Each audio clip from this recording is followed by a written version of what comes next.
Shalom, shalom, shalom. Selamat pagi dan sejahtera lagi hidup kita di akhir pekan minggu ini, Sabtu 11 Juni tahun 2022.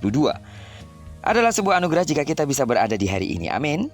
Dan sama seperti Dia telah memberkati tidur malam kita, maka di sepanjang hari ini kita percaya Dia menyertai, memberkati, serta menolong kita. Amin.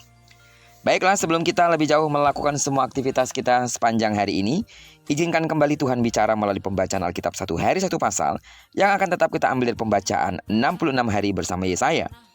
Dan hari ini kita telah berada di hari yang ke-43, maka kita akan membaca kitab Yesaya pasal yang ke-43, ayat pertama sampai dengan ayat yang ke-28.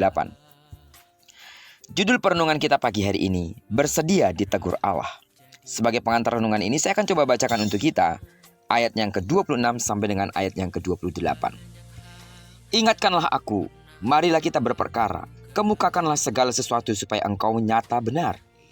Bapa leluhurmu yang pertama sudah berdosa, dan juru bicaramu telah memberontak terhadap aku. Jadi aku terpaksa menajiskan pemimpin-pemimpin tempat kudus, dan terpaksa menyerahkan Yakub untuk ditumpas dan Israel untuk dinista. Saya bisa pastikan bahwa kita semua memiliki pengalaman ditegur oleh orang tua selagi kita masih kecil. Dan tentunya dengan cara dan alasan yang berbeda-beda. Dari pengalaman itu kita belajar apa itu kata disiplin dan sopan santun. Hingga pada usia dewasa, kita baru merasakan bagaimana pengalaman itu membawa kebaikan bagi kita. Kita baru mengerti mengapa orang tua kita pada waktu itu bertindak demikian.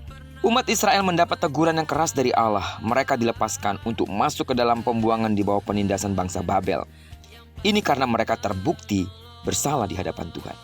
Bangsa Israel hidup dalam pemeliharaan Allah, namun mereka mengecewakan Allah. Mereka tidak memanggil namanya, dalam arti mereka meninggalkan doa-doa kepada Allah. Padahal Yakub, leluhur Israel, adalah seorang pendoa. Mereka tidak lagi mempersembahkan korban penebusan dosa kepada Allah. Mereka bersungut-sungut karena harus mengeluarkan biaya untuk ibadah kepada Allah. Mereka pun tidak bersedia mengeluarkan biaya untuk membeli tebu wangi bagi minyak kudus sebagai wewangian dalam ibadah. Sebagian di antara mereka bersikap ceroboh dan munafik, padahal Allah telah memberikan keringanan bagi mereka. Umat Israel tidak mau diberatkan dengan perintah Allah, tetapi sebaliknya, mereka memberatkan Allah dengan dosa dan pemberontakan mereka. Teguran Allah adalah wujud kasih sayang dan belas kasihan Allah yang dinyatakan kepada umat Israel. Sebab Ia tetap menyatakan dirinya sebagai Allah yang mengampuni dosa. Apa yang dinyatakan Allah mendorong umat untuk bertobat, sebab dalam Allah ada pengampunan. Amin. Sidang jemaat Tuhan, jika saat ini mungkin kita sedang ditegur oleh Allah dengan cara-caranya, hayatilah bahwa di dalamnya ada kasih dan rahmat. Allah tengah membentuk kita menjadi pribadi yang makin kuat dan taat kepadanya. Bersyukurlah dalam melakukan kehendak-Nya. Dalam keadaan yang berat, mintalah ajaran Allah supaya kita mengerti bahwa apa yang kita alami adalah caranya untuk membentuk kita menjadi pribadi yang berkenan kepadanya. Amin. Jadilah pribadi yang memiliki hati yang lemah lembut, yang siap ditegur dan dibentuk oleh Allah. Karena pembentukan Allah bermanfaat untuk kita, membuat kita semakin mulia di hadapannya, menjadi alat kemuliaannya. Terpujilah nama Tuhan.